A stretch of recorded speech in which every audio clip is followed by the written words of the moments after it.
Hello, friends. Today I decided to keep aside my charts, my slides, my trading software, everything, and just talk to you about the market. Now, I've been teaching technical analysis for the last 20 years. I've taught a couple of thousand students, some of whom are doing very well. I started my personal trading career about 15 years back, and I consider myself to be average to a good trader. Now, this should immediately bring to your mind that how could a person who has been teaching technical analysis for the past 20 years be an average to good trader and not a perfect or a Herculean trader? The reason being that our mental makeup, our risk appetite, our emotional quotient, our net worth all contribute to our trading career. It is just simply not knowledge or experience or luck which goes into making a great trader. In order to become a great trader, you actually need the right composition of each of these. I mean, how many people were great experts on computers in the 1980s? Probably tens of thousands. Yet, only one Bill Gates emerged. Now, how did that happen? Well, he was at the right time at the right place, and a lot of factors, including experience, including contacts, including fate, including luck, all came together to make him into the great person he is today. Now, with this background, I just want to talk to you about some of the points which I felt anybody who's thinking about taking up trading as a career should know. And that includes a lot of students who don't want to do jobs, housewives hearing about the market but not being able to do anything about it. Well, there are a few points I've jotted down which I intend to discuss with you today. And to begin with, the first thing is that there is a certain amount of knowledge and there is a certain amount of experience, together termed as wisdom, which are required to trade in the market. Trading is not an easy job, despite what so many people are hypnotizing you into believing that trading is child's play. It is probably one of the last frontiers known to man. It is easier to write a program to make a rocket go to Mars than to write a program to predict what is Nifty going to close tomorrow. So you can imagine how difficult it is. The reason being that markets are fuzzy logic. They are not black and white. They're not zeros and ones. They're not binary. There are so many complexities, so many factors, so many issues coming into the market that at points in time it becomes almost next to impossible to decide exactly where the market is going to go. Not only in the next 10 minutes, but maybe in the next 3 months even. In fact, it is easier to predict longer term markets than shorter term markets, quite unlike what has been told to you. People tell you about 4-minute charts and 2-minute charts and 1-minute charts, but it's easier to look at a daily or a weekly chart and predict where the market is going with a fairly high degree of accuracy than at a lower time frame where the randomness of the market is very high. Now, with this brief background, let me go through some of the points which I've jotted down just randomly on a piece of paper to share with you how the entire experience of trading has been for me individually, as well as for a lot of experienced traders who will probably not want to share some of these things with you. The reason I need to share this is that we are now coming to a generation of people who actually are looking at the market very seriously in terms of becoming a professional trader. So, to begin with, trading is a professional mind game and not an earning compulsion. This is the mind frame with which you must come into the market. That if you come into the market with any baggage on your mind, that itself is a war half lost. You must come here to do whatever you have come to do, which is to trade well. Anything which you do well in life, whether it's acting or playing cricket or selling goods or trading, will automatically result in money for you. So your focus must be on trading well, and trading well comes with a certain amount of knowledge and experience. Again, use a small amount of money for your trading, surplus money. Do not use money whose loss can hurt you.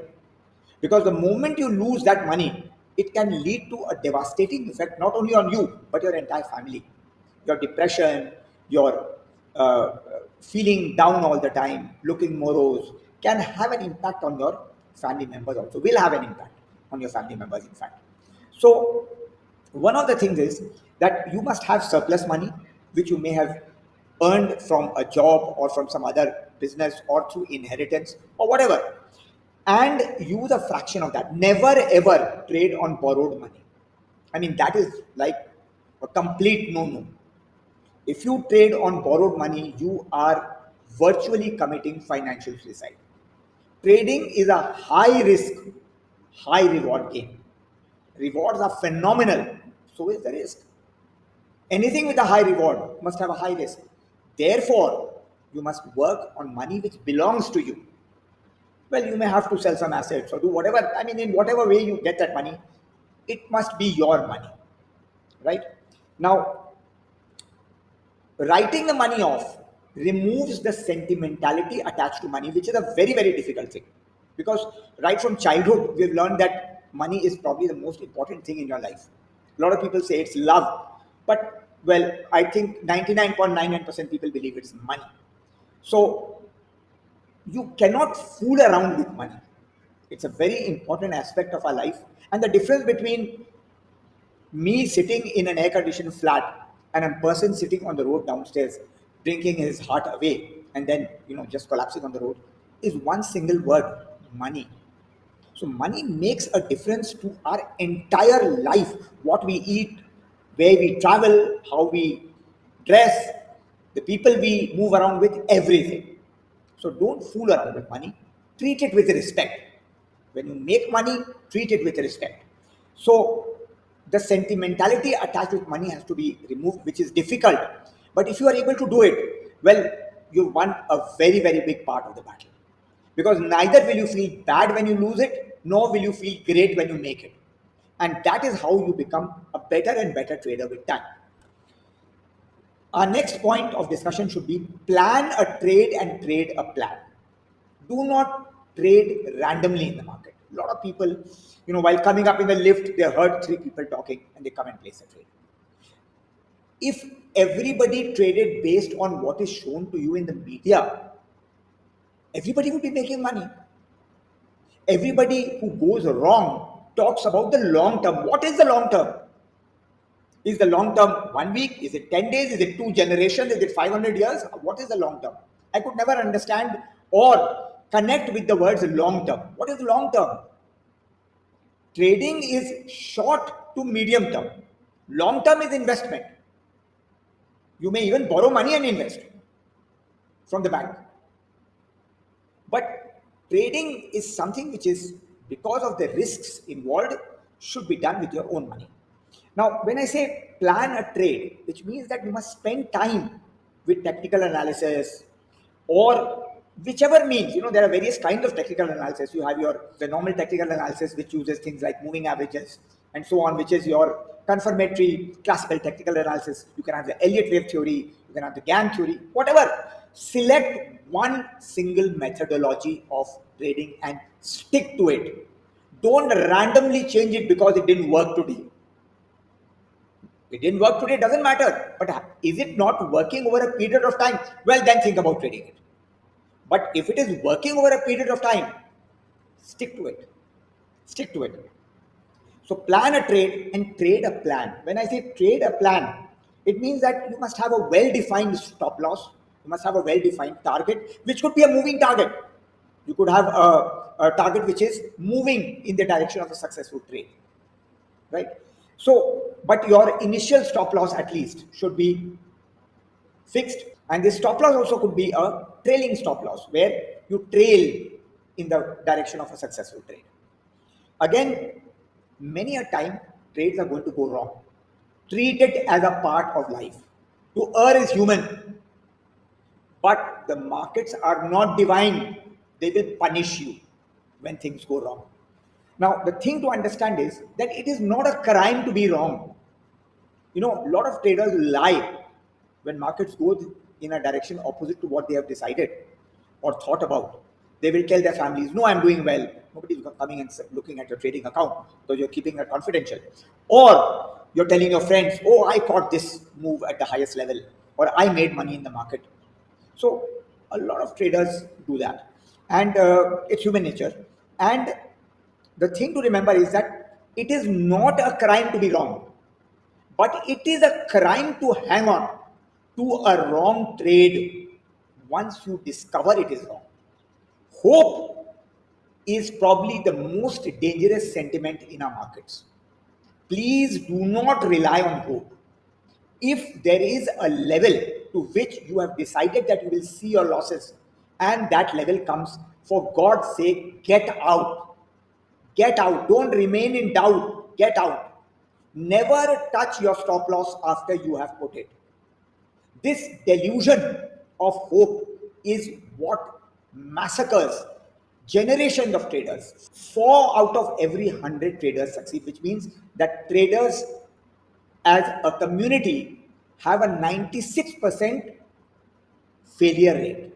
Now, one of the things which kind of strikes me here is if 96% people are failing, then 4% people are taking away the money of 96% people, which means that they are becoming richer and richer because this 96% people are going to keep on, newer and newer generations are going to come. Now, that said, what is it that those people are doing that this 96% is not doing? They are doing exactly the thing which I'm telling you. They are using money which they have made and which is surplus. They are cutting their losses. They are following systems. They are not fooling around with their money. We take 2 minutes to shoot off a trade in the market, while we take 2 hours to decide on a shoe which we are going to buy in the market. I mean, what kind of logic is that? So, one of the things to remember is that you must always have a stop loss. And if you have reached a level where you have been able to remove the sentimentality attached to your trading capital, then that stop loss will not hurt you because you know in the long run, with a high reward to risk ratio, one reward will take care of many stop losses. So please keep that in mind. And this is probably one of the most important things which I can impart to you as a professional trader. Again, never average a loss. This is one of the most dangerous things, as you may have seen in the market from probably October onwards till March, where the market simply kept going down. So we have the Dow theory, which is telling us lower top, lower bottom, and all that, blah, blah, blah. But nobody tells you do not average a loss. Do not think that just because Tata Steel was cheap at 160, it's cheaper at 140. No. By the time a 160 rupee Tata Steel comes down to maybe 152 or something, you should be exiting Tata Steel and not entering it. Never look for tops and bottoms. You will never ever be able to find them. And if you are thinking that, oh, yesterday the price was 55 rupees, today it's 65, how can I buy at 65 when it was 55? You will never be able to trade. You will be able to trade only when your charts tell you to trade and your conviction is there on the charts. That is the only way to succeed in the markets. Change your genes. Now, I don't mean the genes which you wear, I mean your genetic structure to change from a bull to a bear and vice versa as the situation demands. Nobody is born with a stamp on his hand saying, this is a bull or this is a bear. We are made bulls and bears depending on our circumstances, on our mindset, and of course, to some extent, on our genetic structure, which we have inherited from our previous generations. However, most of all, we've been taught that you cannot sell unless you buy first, which is why the bulk of the people are bulls. Bears have learned albeit the hard way, that you can sell something which you don't have and buy it lower. So this is an extremely important part of trading. Change your genetic structure from bull to bear and vice versa, depending on the movement of the market. Don't feel bad if the market is going to go down. Feel happy that you have determined that the market is going to go down so you can short or buy put options. Again, never think of a price as low or high. There is no such thing as low or high, which I think most of us have learned in the last 5 years. Idea, everybody says so low. MRF, so high. The percentage change on a bullish day in MRF will be, unless there is a specific news in idea, will always be higher than the movement in idea. So do not go on this basis that this price is too high to buy or this price is too low to sell. So these are some of the things. There are a lot. See, if I sit down, because I could chat with you for the next 2 hours and keep on chatting about the markets, which I will do as we go along. But let's think of this as a start. Let me give you my experiences, my feelings, my views about the market. I have at no point in time said that I'm a great trader. I consider myself to be an average to good trader. I make more profits than losses. But in the long run, there do come times when I make good profits. So with this, we end this informal talk about the markets. I hope that I've been able to impart some idea about what trading is all about. And we'll have more of these talks as we go on.